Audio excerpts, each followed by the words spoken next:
Thank you.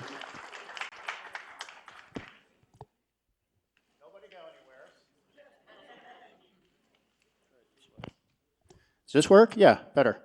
We're going to keep going. So we've been talking about the role of municipal planners. We're going to talk about the role of academia now. We're going to bring back some friendly faces. Our landlord, Karen Holbrook, you're coming up, right?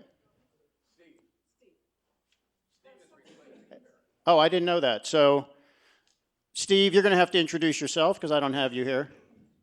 Come on up. Come on up. Tell us who you are. Tell us a little bit about yourself. Thank you very much. Self-introduction. Thank you, Karen, for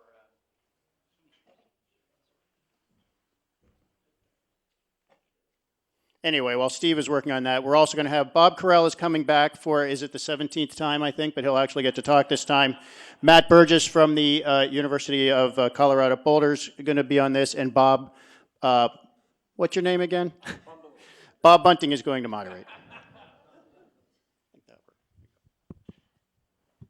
Can we bring Dr. Carell up, please? Is this on? Okay. Well, I got to say that I was just thinking my last name is Bumbling rather than Bunting. But anyway, we're doing well, and I really appreciate the fact that Steve has joined us today. In fact, Steve may not remember this, but it was a long time ago in Washington, D.C., when I had a condo on 22nd and M when I was running NCAR. And Steve was, I believe he was the chief scientist for the U.S. Department, or the U.S. Department of Commerce, but for the fisheries section. And I was sitting here today because I had his picture thinking, I've run into him someplace. And then when he walked into the room today, I said, it's been a while. But anyway, so thanks for joining us. And Bob, say something, Bob, so we can see that you're working. Are we connected? Yes, we are. Wow. Now we're going strong. I was going to say, if we can solve the problem of the video and linking everybody in here, we got climate warming licked. Amen. So anyway, the reason I wanted to moderate this panel is because I've spent a fair amount of my time in academia as well. And I always loved being a teacher and always so enjoyed the students and the hope and the brilliance that they bring into everybody's life. You know, a life without these young kids, and I'm going to include you in that, is not as exciting as life with them, with us. So this is why it upsets me that young people are starting to think about not having kids because of climate warming. I think it's just a horrible, underreported thing that's going on. But the other part of it is having been part of academia for so many years, it strikes me that these institutions are so wonderful because they're so slow moving. And we can count on them. They've been around for 100 years and they'll be around for 100 more. Yet here we are in this time of rapid change, and boy, if you don't like change, this is not the world to live in. And yet our institutions, which in a way are good that they're slower, but now we need these institutions in a way that we have never needed them. We need our governments to be more reactive, not less, and I mean reaction time. We need our institutions of higher education to be able to turn out the students that we need for the climate economy. And we need the professors in all of these institutions to get out of their silos and talk to each other. It's just not about them. And we have so many vertical silos where information and knowledge exists, but it's not being shared. And we can't afford that luxury anymore. So part of what I want to talk about today, or maybe all of what I want to talk about, is what can education do to link the students of today to the climate problem? Interdisciplinary links and multidisciplinary links, so that they're not becoming accountants and then figuring out how they're going to add up the numbers. I want them to add up the numbers about what it's going to cost to adjust to and adapt to climate change as part of what their education is, so when they leave the classrooms, they can go into industry and do that. I also want the professors to start talking to each other and other professors in their institutions, and maybe write less journal articles. All right? We have so much knowledge that's already in the system, but it's not being shared. And we have to change how they're graded in their jobs to do that. Because right now, it's publish or perish. We should change that to collaborate with society, or you're done. And so these are the kinds of things I want to talk about today, and I thought there's no better person to start with than Roberto, who has had more than one pina colada at that tiki shack. Hi. Hi, Robert, thank you. I want to make what I hope is a simple argument. There are 2 slides, but we'll not try to do that. But there is no question in my mind that there is a changing face for science, and a new norm is evolving, and you have made reference to that. The new norm is in science, and when I use the word science, I mean several things: research, education, training, experience that is building, if you will, the workforce of the future, the citizenry who are educated for the future. and I want to quote one of the leaders in this business, the president of Arizona State University, who in my view has pioneered this work from the time he was at Columbia back 25 years ago to his present work today. Quote, universities are deliberately aspiring to shift societal outcomes through the seamless integration of cutting-edge science and technological innovation and scalability within our university cultures to advance our academic institutions and to provide the public and society with value.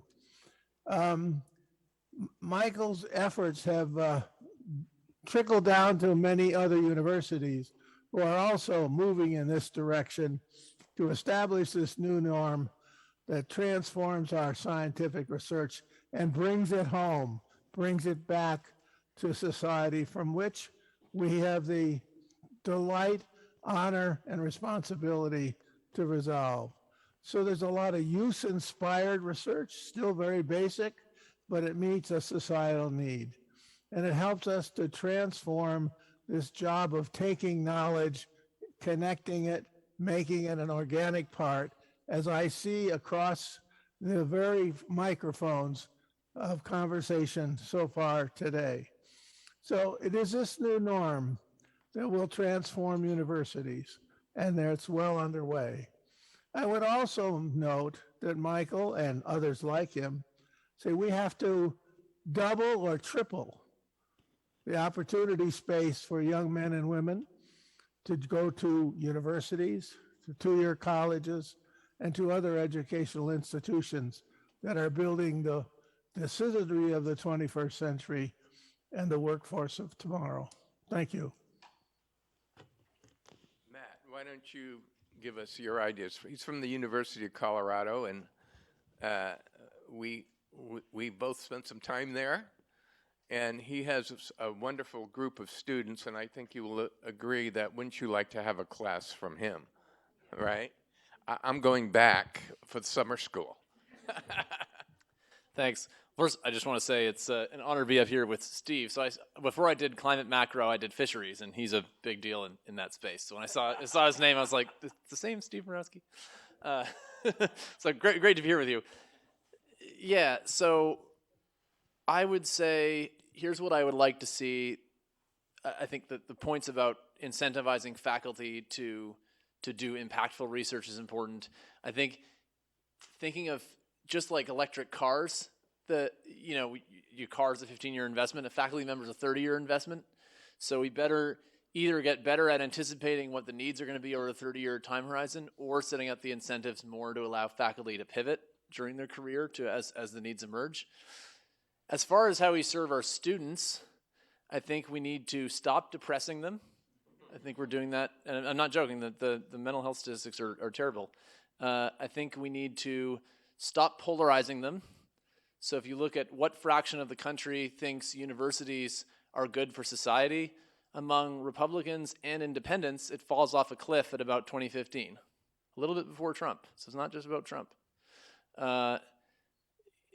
So we need to do that. And then thirdly, we need to, and this varies by field, but in my field, environmental studies, if I look at all the amazing work that folks in this room are doing on climate change, very little of it involves protesting and policy, right? Now, those things are important, but those are not the only two things. And we have to stop teaching our students that the only way to make a difference is to be Greta Thunberg. Greta Thunberg is great. I love the way she talks to world leaders with such bluntness, but she's not building any windmills. She's not decarbonizing cement. She's not figuring out how to deal with our waste. That was really interesting, by the way. So we need to get our students more excited about learning the skills and training up in what's actually going to solve the problem, even if it's not glamorous. We have to get them past this, that solving climate change is just about talking about it and making science. Thank you. And Steve, I saved this, I wanted you last for a reason, because you work for government and in academia. So let's see, how can I be genteel about this? You know the organizational structure of these massive, wonderful public institutions we have. But what is having been an insider, how can we streamline this so we can be more effective? We don't have a lot of time. We don't have enough money. But we have to. So what would you do different?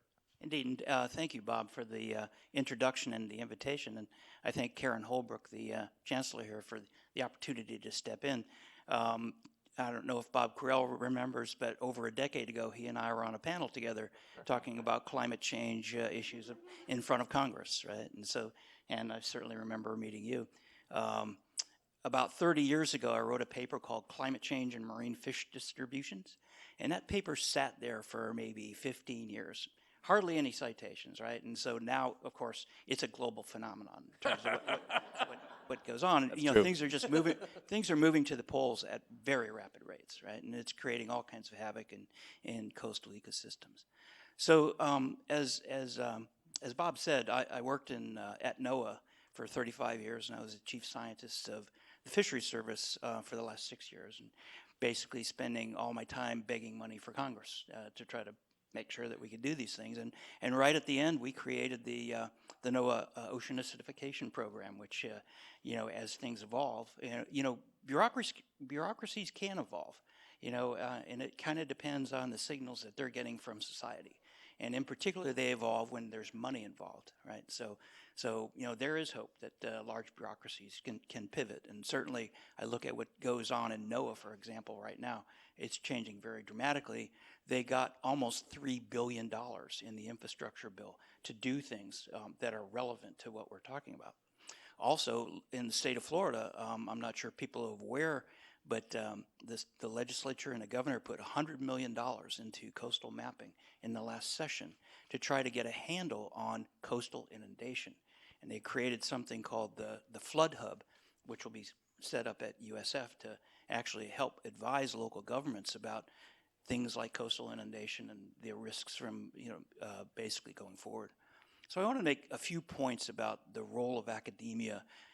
We talked this morning quite a bit about the three-legged stool of academics, private business, and government. But those three legs really support the seat of this stool, which is the public. And that is, how do we influence the public, both in terms of public policy, and that is through our, elected officials and whatnot, but also how do we directly influence public behavior? And we talked in the last session about individual behaviors and those kinds of things. So I really see the role of academia in terms of a number of aspects that support that seat. The first is academia has an exalted place in human society, and particularly in the United States. Like it or not, the public trust in science in general has gone down. But if you look at the relative positions of the different stool legs here, academia is always viewed as much more independent than government institutions and the private sector for whatever reason. And we ascribe that independence to speaking truth to power. And we need to make sure that our academic institutions can speak truth to power, because that's the way real change happens. That people put the facts out there in a way that doesn't color the use of those facts. And so I think maintaining a strong independent academia, particularly around the issues of climate change, is really important.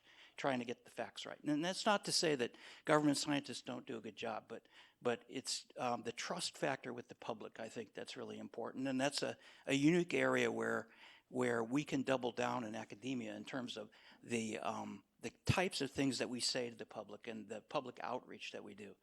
People will trust the message, or at least some of the population will trust the message. Right. I mean, and that's those are just great points that you made. The next question I have is, we have three sectors, and they're very defined. In our country, we have the academic sector, and we have the private sector, and we have the government sector, and we all do our stuff. And Steve and I have had, and Bob too, the privilege of walking across those boundaries every once in a while when we felt like it. Pretty much when we felt like it. And you get a different perspective when where your desk is. If you're one or the other, it's quite a different experience. And what I have found is I've tried to think about why I feel so passionately about having 50 people in this room from each sector today. And what it is intuitively I have learned that by pushing these sectors together so that they overlap, where the three sectors come together, there's one spot where the three can come together, and that area is not very big. But I think that's where most of the innovation in a crisis happens. And my friends at NOAA know this, and at NCAR, one of the things I don't like is the alarmist bells that have gone off constantly in everybody's ear, so that when we really do have a problem, we're not sure what to think about it, because we're so used to hearing, if we don't do this now, we're done. And yet, when we have a situation like this, we're getting closer to that point. And you don't want to be an alarmist, but you want to tell the truth. And I think that what we're trying to do at the CAC is get the word out there, not make it over dramatic, but also lay it out. And so by pushing the sectors together, my hope is that academe, government, and private sector can come together in a more innovative way and solve our local problems as well as our world problem. And so my question, my second question is, Bob, I know you've thought a lot about this because you and I have talked about this for hours. What specifically would you do that's different that would make that happen regarding climate warming? Yeah, thanks, Bob. I kind of think of this as a triangle with those three sectors of our society in each way. So each of them are already connecting to each other, but maybe not as ideally as we would want. But what is in the middle of that triangle is humanity, our citizenry, and that are the elements of those working together. And what is exciting for me for the CAC is it is a platform that says we have to break down these separation barriers and build partnerships and build way we can say co-develop, co-implement, co-fund. In other words, it's done in a true partnership. I think there's a lot of evidence that when done, it works. And Bob, that's the challenge. But what I think, and we'll talk about this at the end of the day, we're going to have to build mechanisms that help make that happen and reach out to those of you from each of the 50 participants and ask you to come together over specific issues and work out our plan of action. If there's anything that this meeting has talked about, it's taking knowledge to action. And this is the place where it will take place between these three sectors of our society, not only here, but everywhere in the world, working together to get that action. It's not about planning. That's just a tool to get to the action place. So, Bob, I think if we can, as we work ourselves towards the end of this meeting and pick up the gavel and say, we're opening the doors wide open to these three sectors and asking you to join in a way that you become, in a way, a personification of the goals and objectives of the CAC. Wow, that was great. I don't have to say anything at the end now. I see. Thank you, Bob. Matt? Yeah, so I agree that we need to be collaborating, but I also think that we need to think about within a collaboration, what's our comparative advantage? And if I look at academia, I think that our comparative advantage and disadvantages are the following. We can do things that are not going to turn a profit next year, right? We can invent the internet and then 20 years later we have the tech boom. But we have really high overhead costs, right? Compared to the private sector and compared to the nonprofit sector. And so that means that we should always be talking to each other and talking to the different sectors, but there are going to be certain types of projects that are maybe more agenda setting or more, early risky stage of technological development that we really ought to be focusing on, and things that are, something that the private sector or the nonprofit sector has the financing to do today isn't necessarily the thing I think we ought to be incentivizing our faculty to do, but certainly want to be talking across these lines and collaborating across these lines. But we are a unique sector that I think has a unique role. Steve? Bob, could I just introduce? Sure. I want to pick up a personal story. Michael Crow has been on this game. In fact, he had a lot.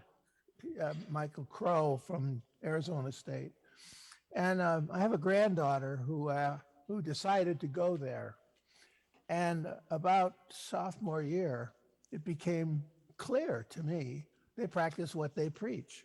They have institutions that take the boundaries between our classical departments and basically dissolve them through new institutionalities about sustainable futures, etc. And so I called Michael and I said, I got a spy in your midst. He said, well, I'm glad, because that way I'm learning that we are in fact doing some things. It's not an easy thing, not at all. Institutional things have been around, silos about my department, and the heck with the rest of the world. And I will get promoted and give me the right to publish my papers. A good story is about 2 months ago, talking about these very things. One very, very senior faculty member that you most might even know called me up and he was angry. He said, it's taken me 35 years to organize my life. So I publish my papers and get to the golf course. And you're now telling me that I have a new job. And that is, my job is to connect with the other partners in knowledge and to work with society to build a more sustainable future. I said, you bet you are, that's your job. He hung up on me. And Steve, I think you will relate to some of that story in the sense of retiring from NOAA and then going into academe here, and so I just was wondering what your thoughts would be. Yeah, I wanted to pick up a little bit on what Bob said about the interdisciplinary nature of climate. I mean, you know, you can rattle off the bivariate, you know, intersections, climate and human health, climate and urban planning, you know, climate and engineering, et cetera. All of those are important intersections to make, and academia can be relatively nimble in terms of reassembling its silos a little bit. And I think therein lies, you know, maybe the structures of government in the future that, you know, as we demonstrate that we can reassemble, we can put together multidisciplinary teams that we can actually work on the intersection of some of these problems. And I think that's very important. The other point I wanted to pick up on was a point that has been made numerous times during today, and that's the importance of scale in considering climate issues. And academia works at basically the entirety of the scale. You've got academic institutions working on global circulation models and, you know, looking at, you know, basically the planet. But when you think about climate in action, it's really the local parts of the scale that become more important. So, for example, the city of Sarasota and Manatee County, et cetera, they all want downscaled information to the point of individual plots of land that may be affected by things like sea level rise, et cetera, right? So we need, and so I think academia can be the bridge between downscaling these climate models and serving the results to the groups like, for example, the departments of public works that, you know, consider things like, you know, how high should the seawalls be on a particular parcel of land, or land use policy in terms of reserving particularly vulnerable pieces of property, take them out of circulation, for example. Those are the kinds of things that, working across the scale, that academia can help in terms of solving this problem, at least to a certain extent. Well, thank you. I want to close the session a little early to give you guys some time to ask questions, because we've been running late on everything, especially because of me. But I do want to say that the CAC, if we had a number of them around, they could serve to help our communities do this translation. Every community now hires a consultant to tell them what to do when that beach needs to be replenished. And they come to us. They get paid all this money to do it, and we want to do it for free. Just think of the money we could put into higher walls if we weren't paying consultants to tell you what you might do when we already know what to do. We just have to do it. So the CAC bringing academia and bringing architects and bringing the private sector and bringing the government entities in so we can talk in joint session and figure out what we're going to do together. I mean, the word collaborate, remember how co-this and co-that and co-that we heard earlier? And this collaborate is the reason why we're here today. Otherwise, we wouldn't be. Karen. Should I go with mine? Sure. You betcha. Or you can come and use this one. Thank you. One of the points, Steve, I liked how you went down to the small level. I want to go the opposite direction that I think is critically important. It hasn't been mentioned today. This is a global problem. And this is one of the things that academia does extremely well, is work across borders. And I don't mean state borders or department borders. I mean across the world. And these are the kinds of problems that are only going to be solved in that manner. So I think it's very important to think about how academia works with other universities and with other governments, particularly with governments. So that's a point I wanted to make. And then the second point, while we talk about silos, yes, but if you want a grant, you get out of your silo. Grants today are required to go across borders in terms of disciplines. So we don't have to narrow, I mean, I like your narrowing down because it's a little different than what I'm mentioning, but what I'm saying is not looking at the local level, but with grants, and there's nobody who knows that better than you, Steve, with all of the grants that you get that cross borders. So 2 points I wanted to make, that there are many things that force collaboration, and they're very important. Could I elaborate on a point that Karen made? Academia has a really interesting role to play here, and I'll give a very specific example. There's a lot of political pushback on working with some countries, for example, Cuba, right? But interestingly, academia doesn't have that problem. As long as we can find some money that doesn't have a government tag on it, we can do anything we want down there, right? And we have. In fact, we did a really nice collaboration. We brought a ship down there, had a great time, did all kinds of really interesting things. There's a country crying out for adaptation, not only knowledge, but also, the wherewithal to actually do that. An island country like that, island countries in particular, are extremely vulnerable to sea level rise. So I think we can work across political divides that really other legs of the stool can't work in. Are there any questions from the audience that we can? Yeah. Thank you guys for being here. Sandy Justice, USF. When COVID-19 was this huge problem, I'm sorry, is this better? That's okay. better. So at USF, we established this pandemic research response network, and it was highly interdisciplinary in response to COVID-19 when there was all this stimulus funds to create research in response to the pandemic. And at PRRN, Dr. Morawski served as the leader for the hub on environment and climate change, and we saw a snapshot of what the world might look like if it were zero emissions, because everybody was in quarantine. So my question is, to use your own words, write a self-fulfilling prophecy through white papers. How can we move the federal government forward to develop actionable intel so that we can move from knowledge to realization? So I don't know if that was.